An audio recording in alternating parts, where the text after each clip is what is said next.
just a quick intro because I think most of you know me. I'm just seeing who's on the call, but some of you might not know me. So hello. Yeah, so I'm Lucy, and just a little quick intro into my background. So I've worked in new business development for agencies of all types, all shapes or sizes, whether it's across design, branding, through to digital, through to PR, comms, and marketing. From startups through to global agency brands such as Conran, who I worked with for 14 years, Wolf Olins and Elmwood and Cody Porter-Bell. So my main business is actually called Cherry, and we are a new business consultancy. We've been going 17 years, and we basically act as like a new business partner or director to agencies. So we work with agencies doing new business for them. I've been featured in the list of it's called the BD 100 list, which is I started it 3 years, and I'm really privileged to have been in it for every year since it started. But it's a list of, I think they call it the top 100, I don't know, most influential business developers, I think, in the UK. And I'm also a coach and mentor. So yeah, aside from my business at Cherry, I have a platform called Lucy Snell Online, and I set that up because I really wanted to help agencies take ownership of their own new business activities and to be able to plug that gap in teaching them some new business skills. And because I still do new business every single day, I know how hard it is, particularly at the moment, but I also know what strategies and tactics work and what strategies and tactics don't work. And it does change from year to year. And it's particularly changed over the last year, as you can probably imagine. I don't know why it's scrolling, but anyway, here we go. So I wanted this workshop, masterclass, whatever we call it, to be, quite a not interactive. You don't have to I know you're on camera, but you don't have to kind of pop up and speak. But I wanted it to be, quite a practical masterclass, which is why you've got that workbook. But what we're going to cover today is some of the things, and the reason why I thought that actually looking at fear was a good topic to cover today is because through the work that I've been doing with agencies over the last couple of years, where I've been coaching agency owners and freelancers how to do new business development, they learn all of the skills, they learn everything that they need to do, and they know what they have to do. But the one thing that really kind of holds people back is that fear. And I'm the same. We all kind of procrastinate. We find other jobs that we think we should be doing, or other jobs that need doing, so that we can put off those jobs that we really don't want to do. And I think, in terms of new business development and prospecting and reaching out to people, that's definitely one of the things that I see agency owners really putting off. So that's why I thought, because there's a couple of exercises that I've come across that I'll share with you today, that I think can be really helpful to help you understand why you have that fear. You might not acknowledge it, you might not realize that you do, but there are some practical tips and strategies that you can hopefully at the end of this session take away and help you achieve new business success. So use your workbook, write down some notes, put any past disappointments behind you, because I recognize and I know and appreciate that new business is really tough. And I know a lot of agency owners have invested in different new business initiatives, whether it's, hiring somebody or doing it themselves or running different campaigns, and it's not gone to plan. And it can, it's quite easy to kind of think, oh, it just doesn't work. And, whatever I try isn't going to work, and I'm not going to bother. But actually, there are things that you can do that do work and will work. And now is a really good time to kick off a new business campaign for your agency. I'm in an agency group called Agency Hackers. Some of you might know that, but there was a chat in there the other day about, they were talking about COVID bounce and how they're seeing lots of, they're seeing pitches happening, they're getting more briefs, there's much more opportunities. Companies and brands are feeling more optimistic.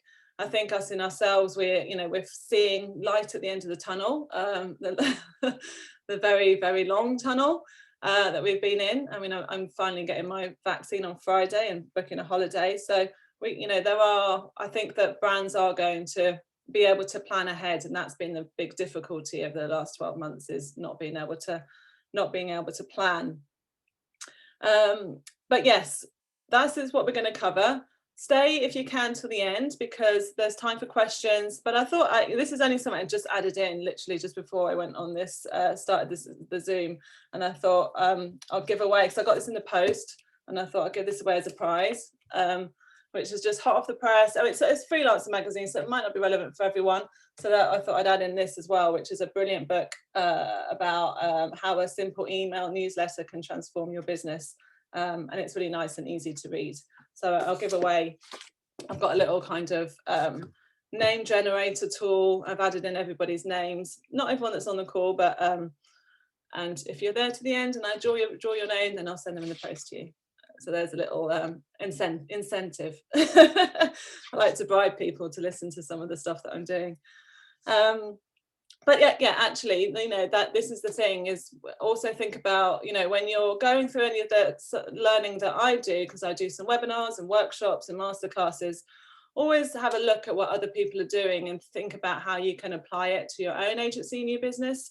So one of the, I'm going a little bit off topic here, but one of the strategies that a lot of agencies do is they try to run webinars as a way to push out free value and free content. And because there's so much noise at the moment and so many webinars, the biggest challenge is getting people to attend and getting people to listen and getting people to engage. So have a think, you know, as I'm running this masterclass, kind of take on board some of the little tactics that I do, you know, free prize to make people stay to the end, not a massive thing.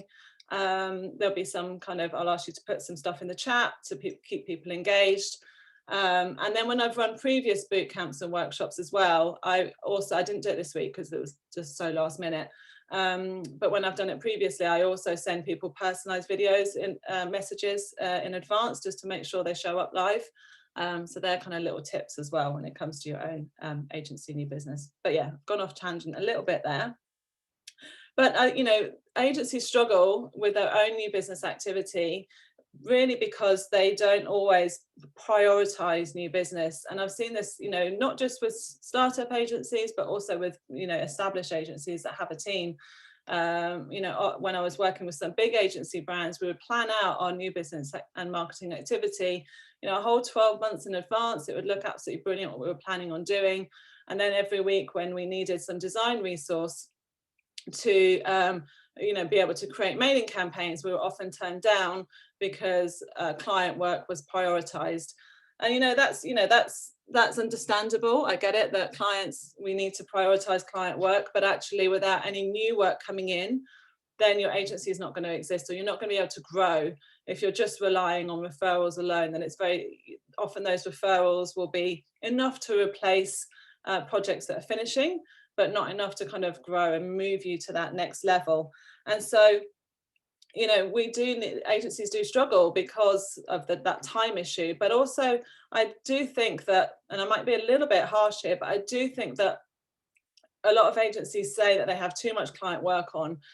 We can't do this, haven't been able to get around to doing that new business campaign, haven't been able to send that email. And we say it's because we've got too much stuff to do and too much client work, but actually, you know, I wonder whether we need to be honest with ourselves and whether it's actually just an excuse because of this kind of deep-rooted fear that we have.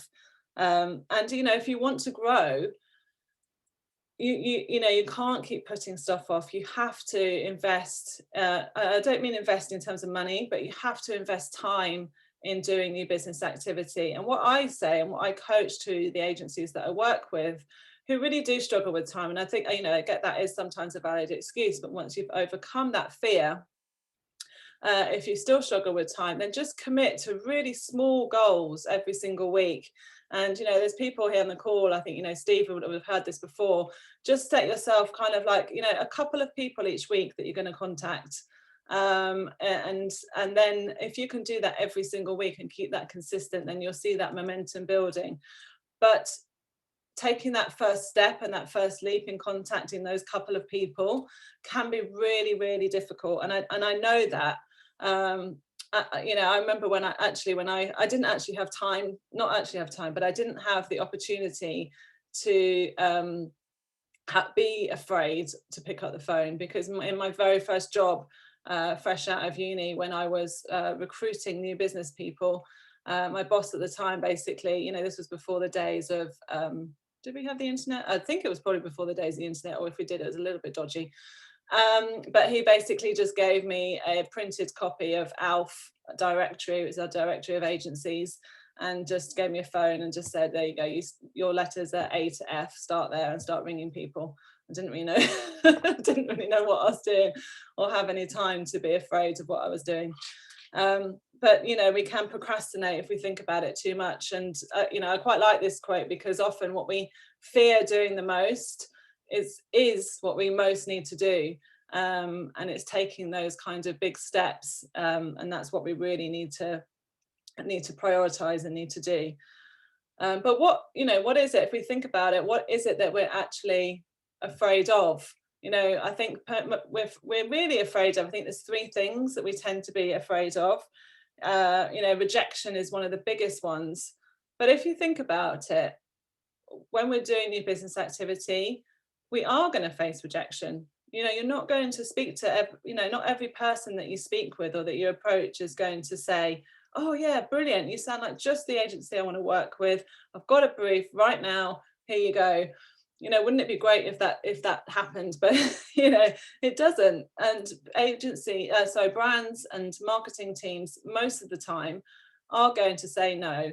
And it's not because they're rejecting, you know, then they don't like you or they don't like your proposition. You know, usually it's because they have an agency that they're really happy with, or they have an in-house team, or they don't have any new projects that you'd be appropriate for, or they don't have any budget. So, you know, unless we can kind of embrace that, and be happy with that kind of, and be happy with companies saying no to us, then we're always going to kind of fear that rejection. And I actually think that when somebody comes back to me and responds to me with a no, then I see that as a really positive thing, because it's all intel that I can use moving forward. I understand, you know, I can start having conversations with them to understand when they might change their agency, when contracts are up for renewal, when budgets are being set again. And there's a good book, actually, I can't remember who it was written by, but it's called Go for No. It's a very short and easy book to read, a bit of a sales book. But you know, their kind of premise is that if you set out your day and you set yourself a target to achieve, say, 20 no's per day, then it frames it in a more positive way. And by getting those 20 no's a day, then you might get that one yes. So it's a good book to read, that one. And the other thing that we tend to be afraid of is, you know, sounding and looking stupid. We're kind of thinking, oh, what is someone gonna, you know, what happens, especially if you're going to prospect and talk to somebody on the phone, it's like, oh, you know, what happens if I fluff up what I'm saying, or I don't know what to say, or they ask me a question, I don't know how to respond. But, you know, actually don't forget that you are, you know, you're the expert in your field. And people are nice. People aren't horrible on the phone. You know, in all the years that I've been doing new business development, they're definitely not horrible, as long as you're empathetic, as long as you can listen to what they're saying. You know, if I make a phone call to someone and they answer and I say who I am, and you can hear that they just don't want to talk, because they might go, oh, okay. They don't do that very often, but if you can kind of hear from someone's tone, if they're busy, then there's no harm in you going, oh, sorry, sounds like I've caught you at a bad time. You know, shall I give you a call back another time? Is it better to speak to you next week? Or, you know, if you can hear someone's out and about driving, you can say that as well. So just be natural, and just be normal. But also it might help as well if you, particularly at the beginning, and you're not quite sure what to say. It might help to have some stuff written down. You don't want it to sound scripted or written. But often, particularly for me, because I work with different agencies, and at the beginning of working with an agency, I might not know them as well as I do after a while. Then I will always have a sheet of paper that will have, like, you know, what their proposition is, a bulletproofs of all their different case studies and clients that they've worked with, a list of some of the awards, and just some key information about them. And then I have that to hand. But you might, you know, if it's your own agency, obviously, you know yourself inside out, but you might want to have maybe a couple of questions, or some things that you can say if somebody says to you, you know, well, we're not interested because of this, then you can ask some questions. So just be prepared, and then you won't you know, you won't look stupid. And then the other thing that we are afraid of is, of course, we are afraid of failure. And this is probably one of the biggest things. You know, we're scared of not achieving, and you know, it being a complete bomb. But actually, you know, I think that well, there's two things that I really strongly believe in. Is that one is that the only way that we can succeed in new business development and in kind of life in general, the only way that we can really kind of achieve the things that we want to achieve is to fail along the way. You know, all the kind of you know, famous entrepreneurs and you know, hugely successful people have always failed. There's always some ventures that they've failed in along the way. So we shouldn't be scared of failure. We should be scared of not doing anything. And in new business development and in agency growth, the only failure really is not doing anything at all, because that is what's not going to deliver you results. But actually, just, you know, I think that this isn't me, by the way, I couldn't find a picture. But you know, in terms of my story of fear, not failure, fear, you know, I had the idea to create a coaching program for agencies probably about 7 years ago. So yeah, 7 or 8 years ago, and I started doing stuff. You know, I set up my website and my blog and wrote a little bit, but was a little bit fearful of putting out content. Didn't do it very consistently. Wrote out, you know, I've got a 8-week coaching program, which I will talk about at the end. But I've got an 8-week coaching program specifically for agencies. I mapped that all out and how I wanted it to be, but then I didn't do anything with it because I was too scared. You know, I actually said to myself that I didn't have time, that I was really busy. But across 7 years, I could have found the time to do like 10 minutes a day on it. But I didn't. I just kind of sat on it and sat on it and sat on it. And then finally last year, when COVID hit, you know, a lot of my clients put stuff on hold, understandably, and I didn't pressurize them to continue new business activity because I think at that time it was wise to kind of pause and take stock. So I found myself, you know, with a bit more time, but also needing more money. And so I just suddenly thought, right, I've got to do this now. And I'm so glad that I did, because it's gone really well and been really successful. But, you know, if I'd launched it 7 years ago, it would have been a much more mature thing now. And now so many of my competitors are doing the same thing, which is always the way, isn't it? But, you know, I think my story here is that I sat on it for so long because I was fearful of putting myself out there. And then when I did, you know, it hasn't been all that bad. All of those fears never really realized. But yeah, I think that what we need to do, we're going to go on to an exercise now, which is just about reframing some of our beliefs around sales. Because actually, for me, I think if you can start thinking that sales, especially for agents, you know, we're not selling photocopiers. I mean, again, photocopiers do help people. You know, we're not selling cars.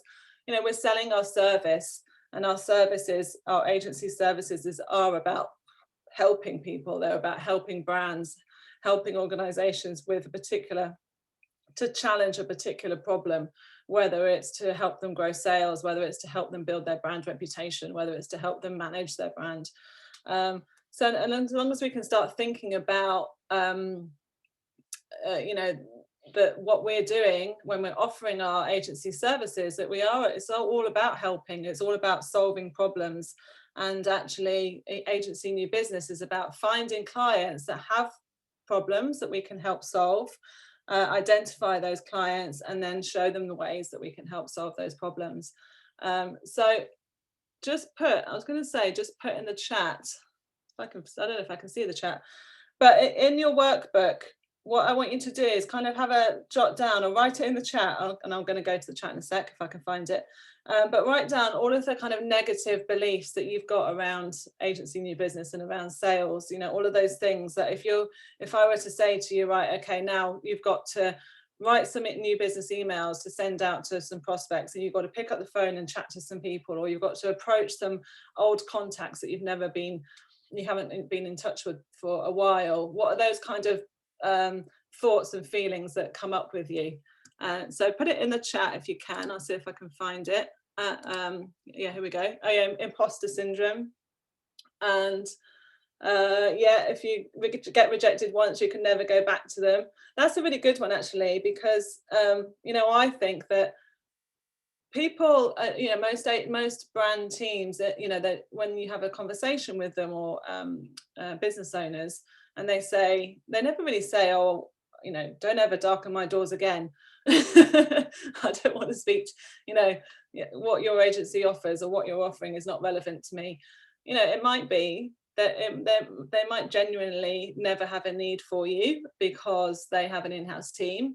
It might be that what you offer is something that they never really outsource. And if that's the case, then is that so bad?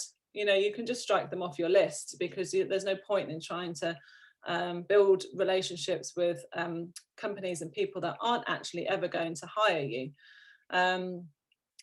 But most of the time, if they're not interested right now, then they might be in the future.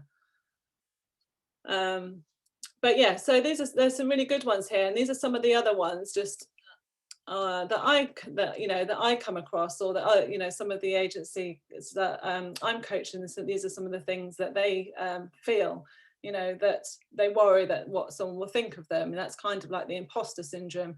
They might hang up on me. They might not be interested. It might damage the reputation of the agency. Getting tongue-tied on the phone, that's a really good one, John. Not knowing what to say. But we can reframe that into a more in a more positive way. So these are, I'll go on to the next slide, but these, you can write this in your workbook, but these are some of the things that you can kind of change that language. And I think the more that we can, they teach this stuff in school, don't they, in terms of positive mindset, instead of saying I can't, it's like I'll try and I will. So it's about changing that negative language and reframing it into a way that makes it a bit more positive. So, yes, most companies we approach will be working with an agency. And if they are working with an agency, then that is good. It's better than them having it in-house or not having any budget. Because at least that means that they are used to working with agencies. And it might be that they have other projects that they might consider external agencies on, or it might be that they review at certain times of year. It might be that they might work with a number of agencies. So that's, that's good. We can, so we can reframe that, instead of thinking to myself, oh, I'm not going to contact them.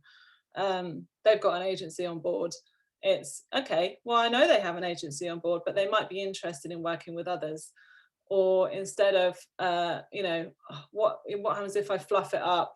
I sound absolutely rubbish on the phone and they hang up on me. Do you know what? If you make a mistake on the phone and someone hangs up on you, they're probably not the kind of person you want to work with. But if you're worried about getting tongue-tied and not having the answers to their questions, then you can kind of, do what I said before, plan out some of your script, be ready with questions. And Steve, actually, that's a really valid thing you put in the chat about not having the answers to their questions. And this happens to me all the time, because not all the time, not every single day, but a lot of the time, because I work with different agencies, I'm not the agency owner, I'm not entrenched in their client work. I can't answer all the questions that someone might say to me on the phone. And actually, it's a perfect, if someone asks you a question and you don't know the answer, it's a perfect opportunity for you to then try and set up not a meeting, we're not meeting face to face, but a perfect opportunity for you to try and set up a more detailed call, a half an hour call. You can say to them, oh, that's a really interesting question. This is something that my tech team work on. So let me check with them. I don't know if they actually use that piece of technology. I think that we've done this on a project before, but I don't really want to tell you the wrong stuff. So let me just double check and I'll come back to you. It sounds like it might be good to explore this in more detail on a phone, in a meeting, on a Zoom call with our tech team. Can we arrange that? Or I might say, if they ask me about a particular client project that I, don't work on, I'll say, look, this isn't something that I work on. It'd be great to get the MD of the agency in on a call with you. It sounds like you're kind of interested in some of the stuff that we're talking about. Let's set a time and he'll be able to answer or she'll be able to answer all of your questions for you. So, people don't expect us to know everything, and actually being you know, being human and admitting that you don't know everything will go a long way than trying to pretend and trying to, because people will see through that if you're trying to pretend everything. Let me see if there's any others. So Jessica saying not qualified or not got much of a network. So I don't know whether not having much of a network matters when it comes to, you know, apart from if you're trying to contact people within your network and you feel like you've exhausted that. But there's no reason why you can't contact people that you don't know that aren't within your network. And, you know, we always think that we aren't qualified enough and that we have that imposter syndrome. But actually, you'd be surprised that people that, you know, there's so much stuff that you know that a lot of your clients and potential clients don't know. And that's why they hire you. That's why they want to work with you, is because you can really add value, whether it's on the creative side or the strategy side or the tech side. But yeah, so I think that's quite a good exercise to go through and try and, you know, maybe have it, you know, write it in your workbook, those negative beliefs that you've got and how you can reframe it into something more positive. And then when you're thinking about doing some new business activity and you've got that resistance, have a look at some of those positive sayings and remind yourself that it's not all that bad. But we're going to go into the next exercise. I think is really helpful because we're going to look at a bit of a doom and gloom and look at what the worst case scenario is. You know, if it all goes completely wrong, how bad can it go? And I think this is a really good exercise. Again, I mentioned Tim Ferriss before on one of the quotes. It's a exercise that Tim Ferriss has done.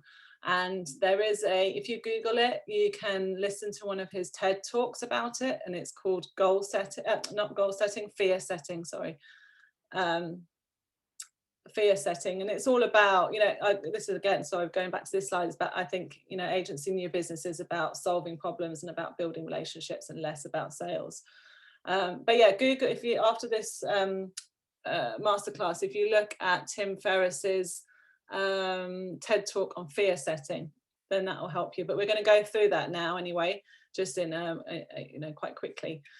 But what he says, what Tim Ferriss says, is it's all about, you know, let's think about when you're looking at your goals and why you can't achieve your goals because there's something that you want to do, but you're really scared of doing it.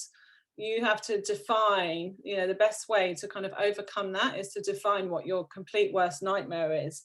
So if you think about when it comes to prospecting or putting yourself out there, you know, what is your real worst nightmare?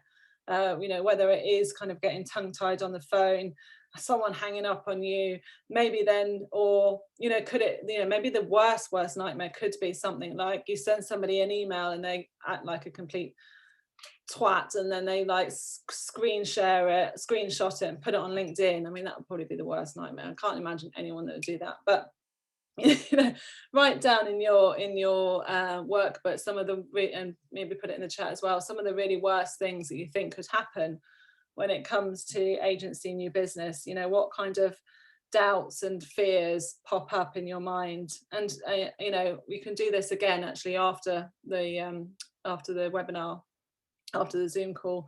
But what you want to do is you want to kind of really envisage them in painstaking detail. Like, you know, what are the, would it be, I mean, it's not going to be the end of your life, but, you know, how bad can it get? And what's the real permanent impact? And then once you write those down, you'll probably realize that they're not actually that bad.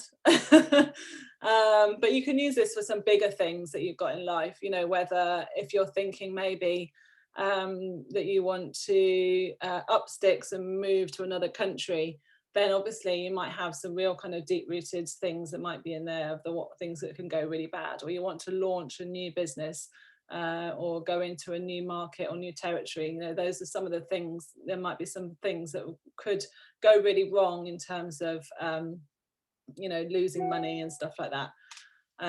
So you can do it for that, but I think, you know, you can you do this exercise for prospecting at the moment, but then you can take it further for other stuff. But then once you've identified what are the really bad things, then think about, okay, well, what if all of those goes wrong, then what are the steps that I can do to repair the damage?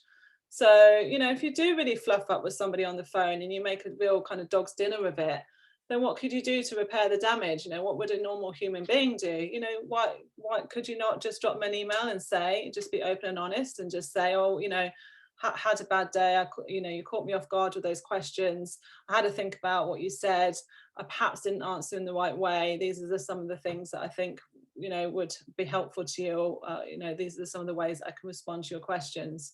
And that could be a way that you could repair the damage. But so you'll probably find that the things that you envisage that could go wrong and what you could do to make it better are actually quite easy. They're probably easier than you imagine. And then the next stage in this fear setting exercise is to identify, okay, if I do what I'm really scared of, then we know what could go wrong. We know now if they do go wrong, what actions I can take to remedy that. But what are the overall benefits? So for new business development, the benefits of that is that you can get a new client, you can build your brand agency reputation by pushing out content, you can increase turnover, you can employ more staff, there's endless benefits from all of that. You can sleep better at night because you're not always worrying about the next opportunity that might come through. So hopefully there's not an awful lot of space in your workbook, but hopefully you can go on to the next page with all the benefits. And then once you've done that, you go, okay, so we know what our worst nightmare is. We know what steps we can take to repair that. We know the benefits. So what about if we don't do anything? If we don't do what we're thinking about? If we don't do the new business activity, or if you want to do it on another thing, if we don't move abroad or launch into a new market, what's the cost of inaction? And you can do this looking 6 months ahead, or you can do it looking at 5 years ahead, or you can telescope it out to kind of like 10 years ahead, like that. And actually, the cost of not doing something, usually if you span that out 5-10 years, will probably be disappointment. I mean, most of the time, if you look at your kind of regrets, most of the regrets that people have is the regret of not doing something rather than the regret of doing something. Because it doesn't turn out as bad as we think it's going to be in the end. But the atrocious cost of inaction, particularly when it comes to agency new business, is not having a client to replace at the end of a project, when a project comes to an end, not being able to grow your business, having to take on projects that you don't want to work on because they're the ones that come in, and you haven't been able to control the kind of growth of your agency, not being able to build your team because they don't want to, because you haven't got enough clients. So there's huge costs of inaction. And I think that now, by reframing, hopefully by reframing how we feel about sales, the negative things, and moving it into a more positive way, and then going through this fear setting exercise to help us really understand what it is that's making us scared, and identifying that cost of inaction, then hopefully that will help you move forward. But the best way, this is another quote, I love my quotes, but the best way to predict the future is to create it. And you don't have to the thing about new business is you don't necessarily have to like doing it or love doing it, but you have to do it. And the more you do it, the easier it will become. And the less scared you'll feel about doing something. And I know that whenever, I don't do many on stage public speaking because I don't like doing it. But the more I do it, I find it the easier it gets. And it's the same with doing, some of these webinars. When I first did it, I was always in a bit of a jitter. But then after a while, it just becomes kind of more natural and easier.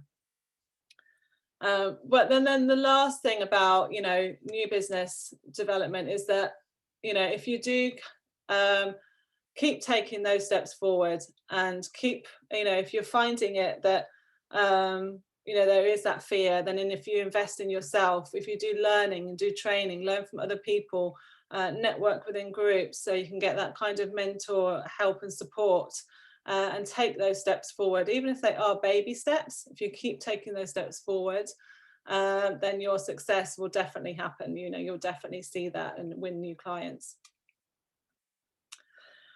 So yeah, I think just one other thing as well about just looking at my notes, about taking steps forward. With agency new business, and people that I work with hear me say this a lot. You have to be consistent, but also don't make assumptions. So and that we very easily make assumptions as well when we are afraid and when we're fearful. It's easy for us to assume that because someone doesn't respond, we always, it's quite natural for human beings to try and make meanings out of everything.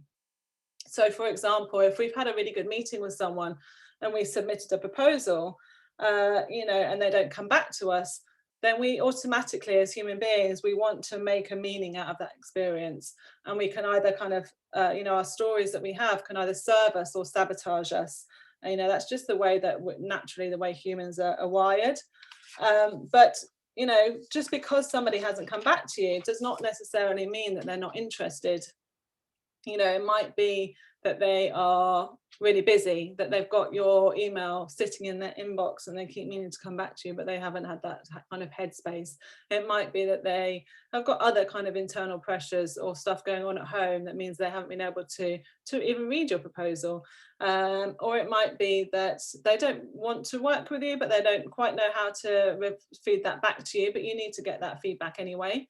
So it's always worth, instead of just assuming that someone doesn't like you or doesn't want to work with you, it's always worth keep pushing to try and get that feedback, because the worst thing is to stop contacting someone assuming that you've had a good meeting and that they, if they say to you, oh yes, brilliant, to get to know you, we'll be in touch when there's a brief, and you assume that that's going to happen, you've still got to kind of keep that regular contact, because you never know, another agency might contact them.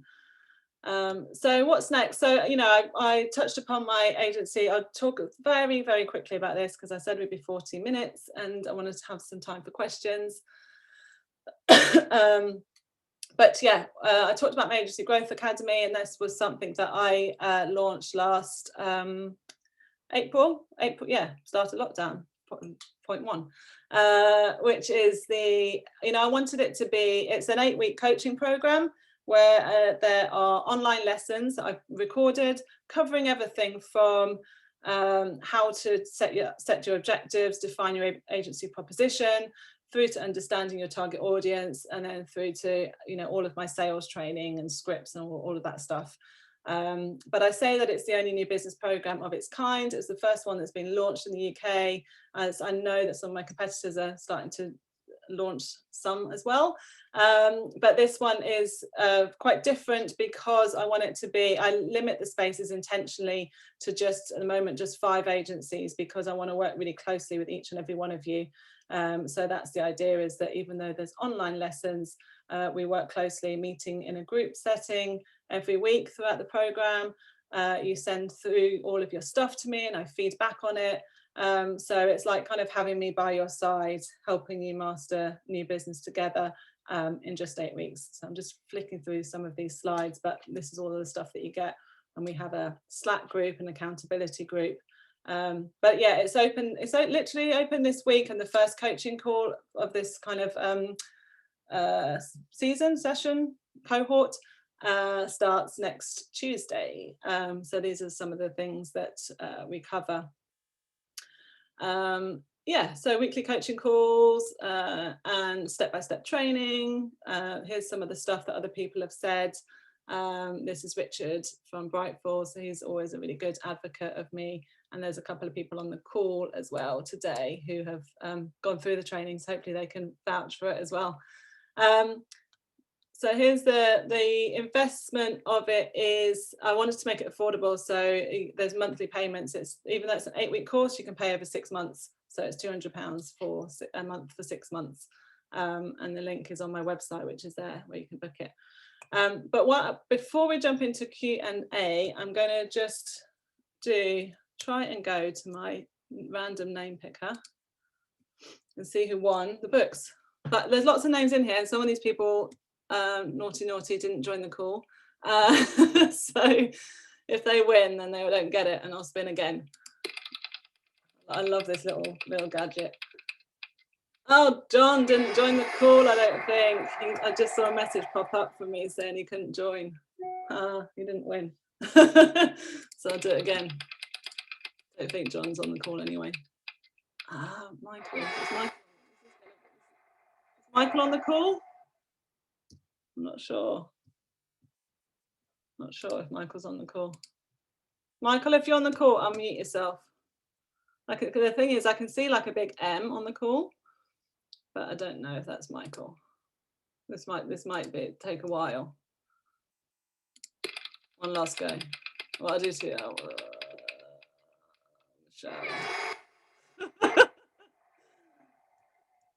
right, okay. What I might do is have to go like finger first, and whoever. I'll do it one last time, and then if not, I'll go. All right, whoever. Oh, Michelle's on the call. That was it. No, don't worry. Michelle was on the call. Sorry.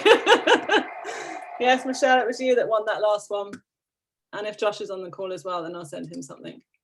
Lucy, thank you, darling. I'm trying to whiz through it quickly because it felt like it was a bit of a boring thing. No, it's great. Every time you talk. If you missed the start of, let me stop sharing my screen.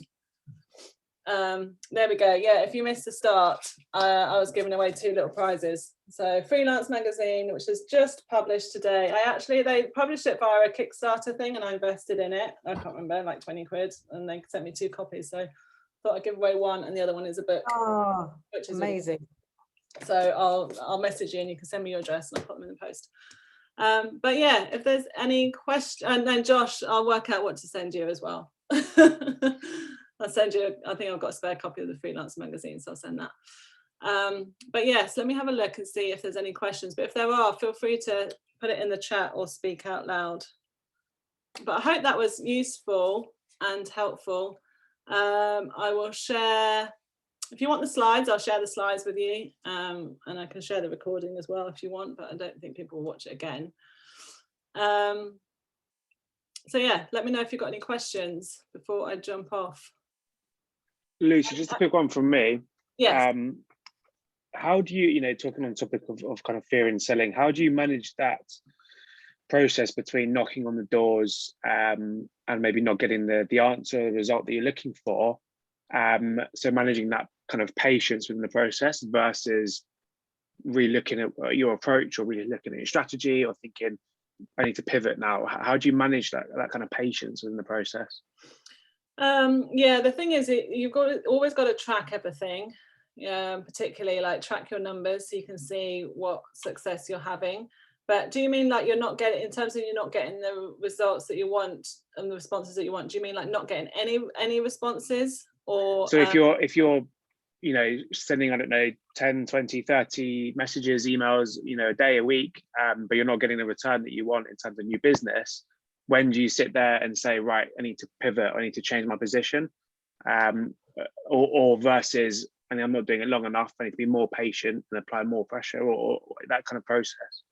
Yeah, I mean, I would say it depends what numbers you're working with. But if you're, I would say if you're working at like, what you said, like 20, 30 a week, and you're not getting the responses that you want, then I would review after a month, really, what it is that you're doing, and then try and get some feedback. As you can always try and do some get some feedback from people that you might know in the industry, whether it's colleagues, ex-clients.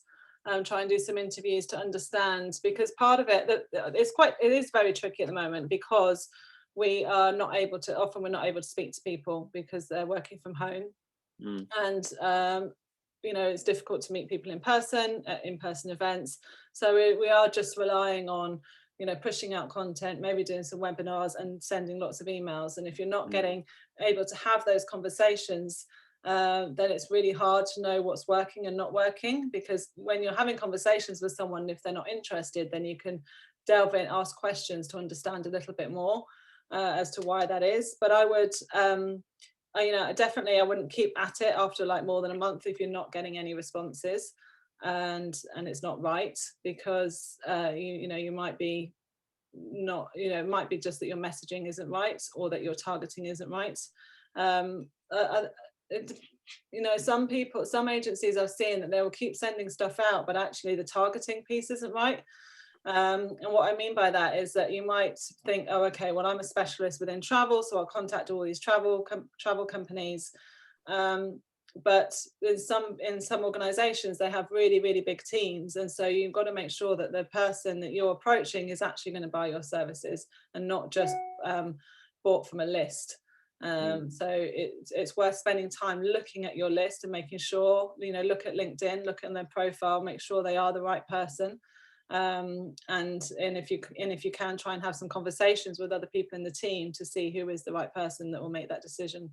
Because actually now, because people get contacted so much, often even if they're not the right person, they're not necessarily going to take the time to respond to you, to tell you.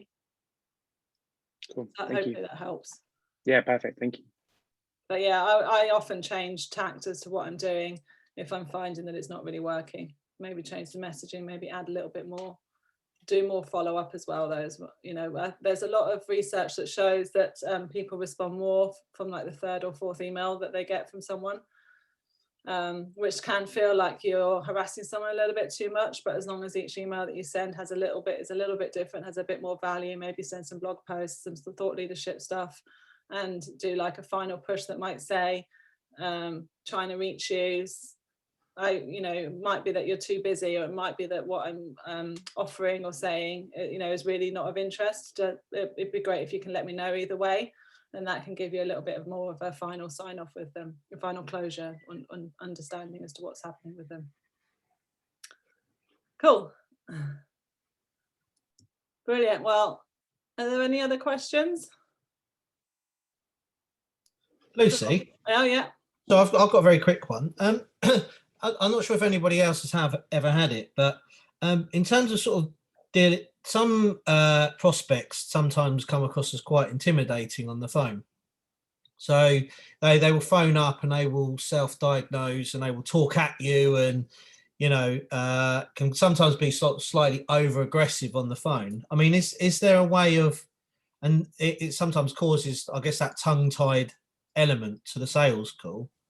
Is there a way of dealing with that from your experience, or does it happen a lot? Or well, I not a lot, but for example, I speak to some people and they're just sort of, I think, quite abrupt on the phone, and just sort of, they seem to know all the answers, but yet they've called you to find a solution, or you speak to them and then they ask you random things that what might help is to kind of try and be more assertive back and take control of that situation. So one thing might be I don't know if you have like a standard like briefing form, right? Is to say to them, right, it's brilliant that you've contacted me. It sounds like you have a very clear idea as to what you want, but the way that we like to manage things here is that we have this process where we really want to ask you we want you to answer some questions first, so that we can then make sure that what it is that we deliver is what you need, or something like that. But you can have a bit more of a briefing template that you can then, it kind of bats them off a little bit, puts them in their box, but puts you more in the driving seat to say, this is our process, this is how we work with new clients. It's great to have this conversation and this call, but what the best way to kick things off is if you can send through, if I send you this, it doesn't have to be too detailed if you don't want it to be. If I send you this one pager, and you can fill it out, because we just want to make sure that what the services that we offer you is what you think you need is definitely what you need, something like that. Okay. But yeah, it sounds like they might be quite tricky to work with if they start off straight like that. Yeah, I mean, usually what happens is you'll get the call and they want to talk about budget straight away, their money, the cost of it straight away. Yeah. And obviously the price of a job depends on what the job is at the time, and you need to go away and think about it and price it up. But you just feel like you've been put a little bit on the spot, and then they're sort of demanding the answer of how much it costs at that moment. And then sometimes they just start getting a little bit abrupt and aggressive with trying to find out that cost from you. Yeah. So I think maybe it's just like that polite tussle for power, maybe, or something. Possibly, but also I think within kind of copywriting, it is, it can be quite commoditized in a way, and that there are lots, and the same with design as well. For some, there are online services where you can pay, where people charge out, by the type of project or by the number of words. And so they might be looking for some kind of cost comparison that way. But I'm not saying you need to go down that route, but you just need to be clear, you know, kind of try and be more confident in the way that you in your own process and the way that you price, and to say, you know, we don't price in this way like many of the online services that you can find, you know, because of this, and this is our beliefs and this is our values, and for us, in order for us to really you know, I don't know how you'd frame it, but for us to create some content that is in the right tone of voice of your company and your brand, and that's going to achieve your specific objectives, whether it might be SEO or whether it might be sales. Each job is totally different, and so we have this questionnaire briefing form that you need to fill out first, and then we can come back to you with the cost, so something like that. But you know, often if they, yeah, I think I have it the same. You know, I have agencies often contact me and they say, we just want leads, you know, we want leads, we want someone who can generate leads. How many meetings per month can you get? How much do you charge? Can you do payment by results? And I just say, no, that's not the way that we work. We don't guarantee any certain number of meetings. In fact, our goal isn't to arrange meetings. Our goal is to help agencies win new clients, and our KPIs are always based on our KPIs are always based on the value of the opportunities that we get through, and not a number of meetings per month. And the reason why is because companies don't really want to meet anymore just for the sake of it. And we don't generate, you know, we can't generate leads quickly because new business is not a quick process. And you know, some agencies might go, well, I want someone who can generate leads really quickly, and so they can go somewhere else and then find that doesn't happen. You know, I don't want to take someone's money if I can't believe I can deliver what I say I'm going to. Yeah. Or they can be the right kind of agency to want to work with us, and then we have a good partnership. So I think it's important to stick to your values and stick to your guns. Yep. Right. Any other questions? Just checking the chat. Don't think so. Oh, was that you, Johnny? You were saying, is fear setting, is the prevent the same as the cost of inaction, or is it part of the repair section? Oh, was that in the workbook? Oh, I'll have to have a look again. Yeah, because you've got define, repair, prevent, and benefits. Define. Yeah. Okay. So I was just wondering what prevent related prevent to. Bit was. So I'm not sure. I need to remind myself, so I haven't got it in front of me. So defining the, yeah, I'll have a look. So it was defining the worst case scenario, what you can do to prevent that. Oh, I see. Yeah, what you can do to prevent that. And then if something does happen, how can you repair it? And then the benefits, yeah, I kind of skipped over that. And then on the next page, it was, what's the cost of inaction? Yeah, brilliant. Cool. Thank you. All right, no worries, and catch up with you. Yeah, I'll see you next week anyway on our call. Take care, everyone else. Thanks, Lucy. Thanks for joining. Thank you. Bye. Bye. Yeah, thanks, bye.